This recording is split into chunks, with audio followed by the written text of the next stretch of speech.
This filter thing is hilarious. But yeah, so I'm about to go and sleep without no paint on, even though I'm on my period. And I'm very excited because that's very groundbreaking. My vagina is going to be able to breathe, even though my uterus is trying to kill me. Can you imagine? Groundbreaking.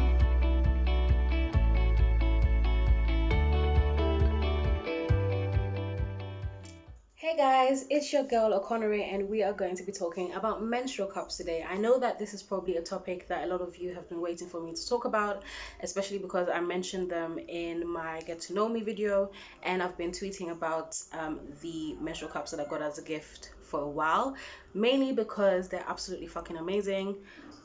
So far, okay, so far, I cannot complain. I think today is my second full day of using them, and I know it seems to be short-lived, but first of all, I wanted to give sort of like a first impression video, and I'll do something a little bit more later in terms of insertion, and then I'll also talk about how I'm getting on with it at that point. But right now, I wanted to sort of like do something first impressions, because I had never used a menstrual cup before either. The only insertion method that I had used were tampons, and although I use them occasionally, they are not my preferential choice in terms of sanitary products. Even though I don't particularly like pads, I also choose them over tampons. So I was very curious to find out what the menstrual cup would be like. So basically, the kind that I got is from the brand I don't know, Croing. Now, that sounds like a really weird name because it just reminds me of Croing, as in the way a bell sounds. No? Okay, maybe I'm just corny.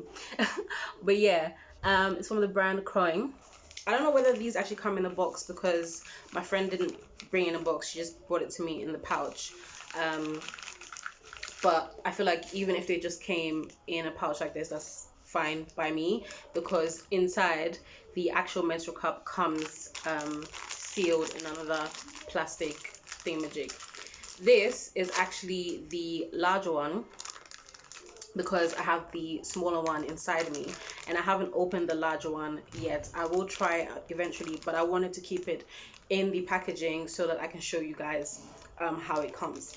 And so when I started using the smaller one, all I did was I cut open the plastic wrapping, and then I took out the menstrual cup. And this is essentially, it doesn't look right behind on the, okay, there you go. My nice dark skin gives the perfect contrast.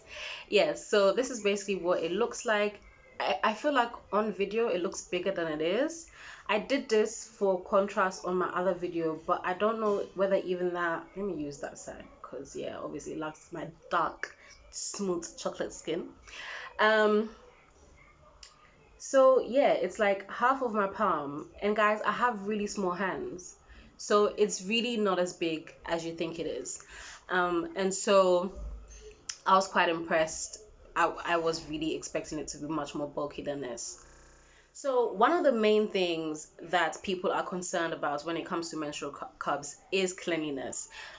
They feel like because it's something that you're reusing, people are naturally wary about it because we've been made to believe that, menstrual blood is sort of unsanitary, and you don't really want to reuse something that has been touched by menstrual blood.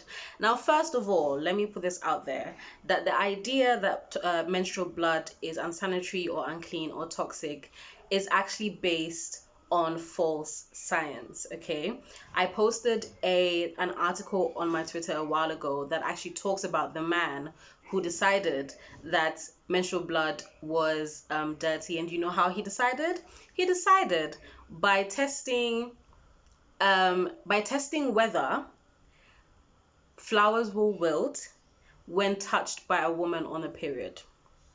So I don't know about you, but that doesn't sound very scientific to me.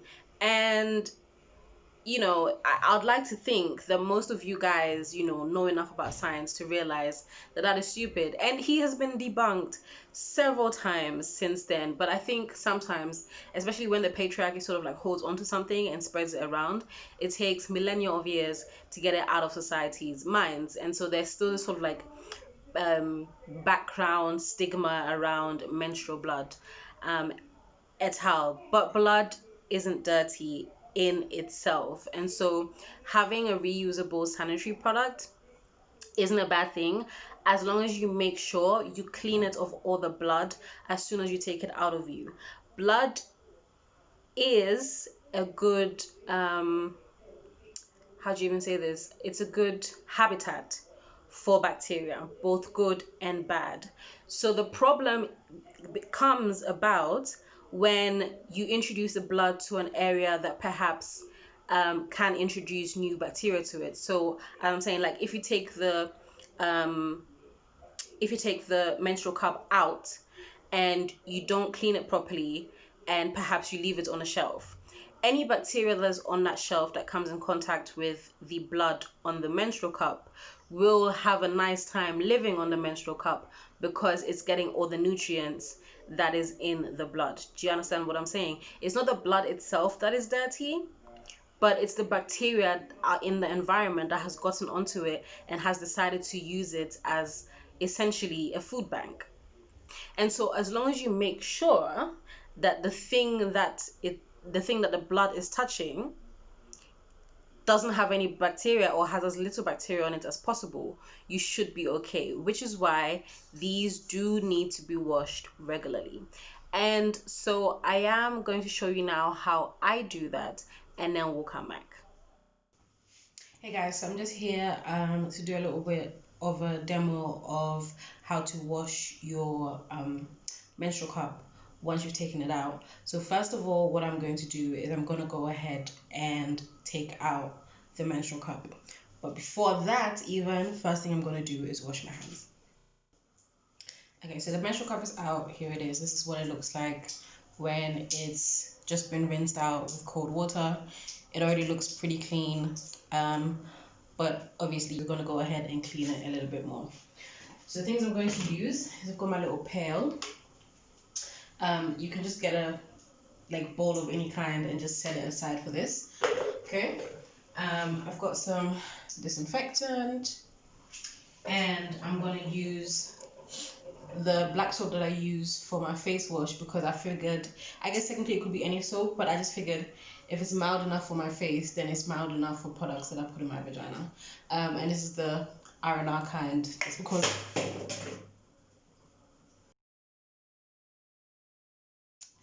yeah, so what I was saying before I almost broke everything in my bathroom was that this is the R&R black soap. This is what I used on my face, so I'm gonna use that to wash my why was I gonna say beauty blender? Is it the shape? Might be the shape, but no, not a beauty blender, but my menstrual cup. So yeah, watch me do that.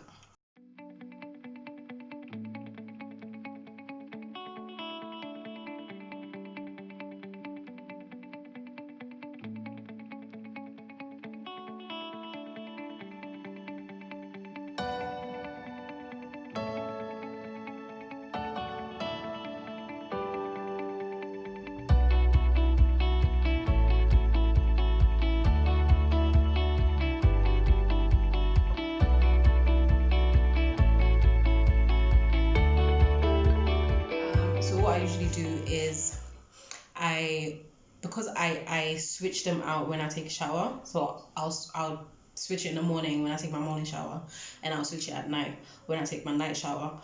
So I'm about to take a shower, so I'm gonna leave that in there until I finish taking my shower. Then I'll take it out and rinse it, and then put it back in.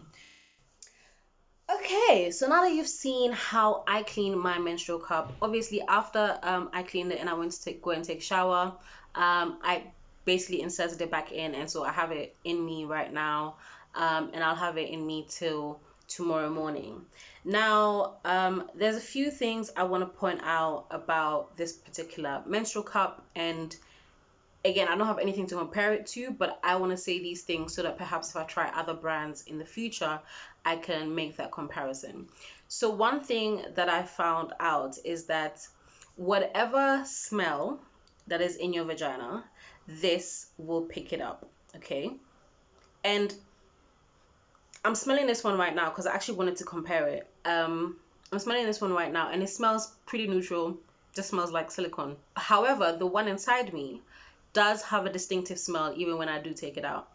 And it's not necessarily unpleasant because my vagina doesn't smell unpleasant, but I can see how perhaps it might make you feel a little bit uncomfortable if perhaps you have an unusual smell that maybe you're not comfortable with, or that's just different.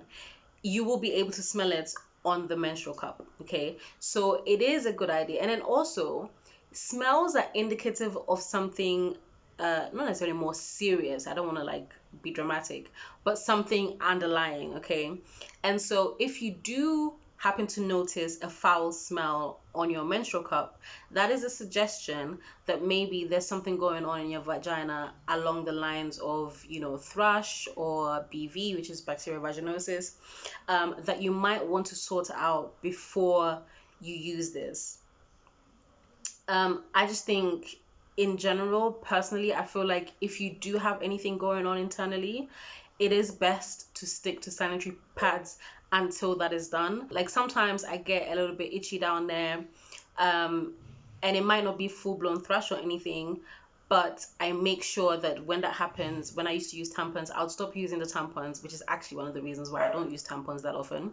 I found that sometimes with tampons, when you pee, if the pee touches the string, it sort of leaks into the tampon, and so then you have urine in your vagina, and I don't particularly like that, which is something I must add also that doesn't happen with menstrual cups. So although if you have something going on in your vagina and there's a smell, it will transfer onto this.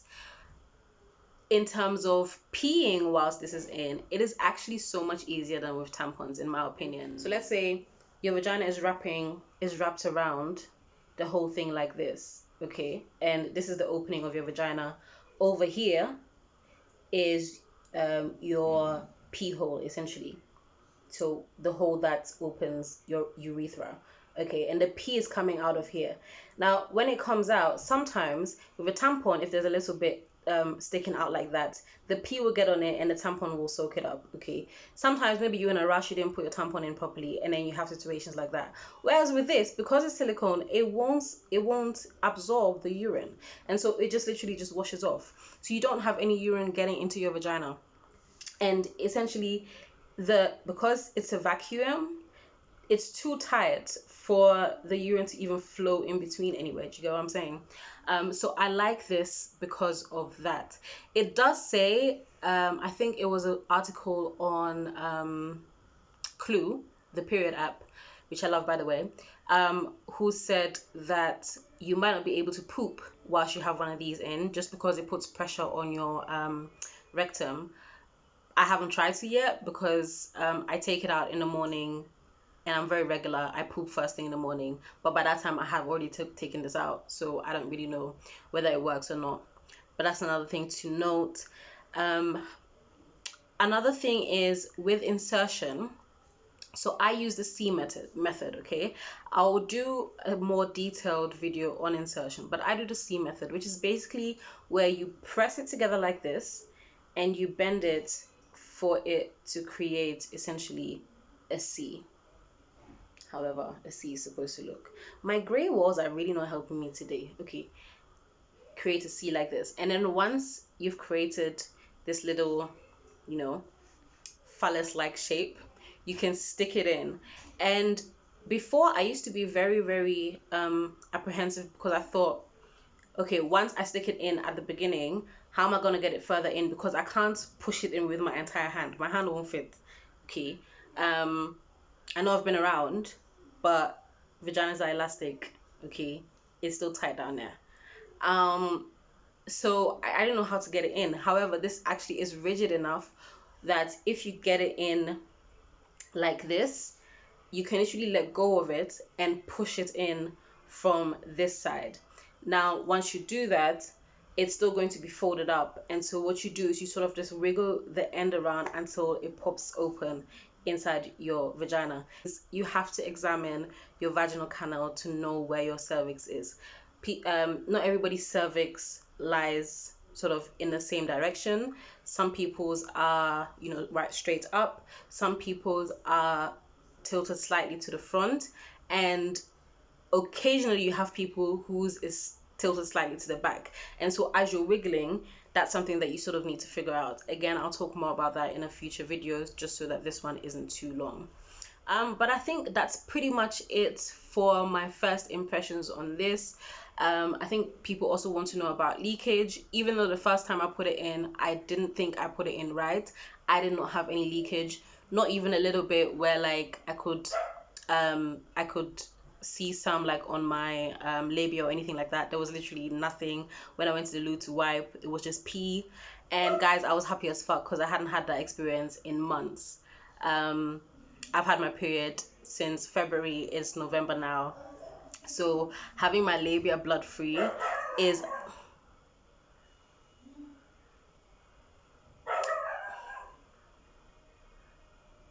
so that's my dog, okay, who every day decides that he wants to have a game of who the fuck can bark the loudest. But yeah, guys, I think before I make this too long, let me just wrap this up now. This is my first impressions of the Croing menstrual cup, and this is the large one. I've got the smaller one inside me right now. So far so good. I will come back and do another video of a review after a while, and also showing you guys giving you guys a little bit more detail on insertion. All right, cool. Take care, guys. Mwah.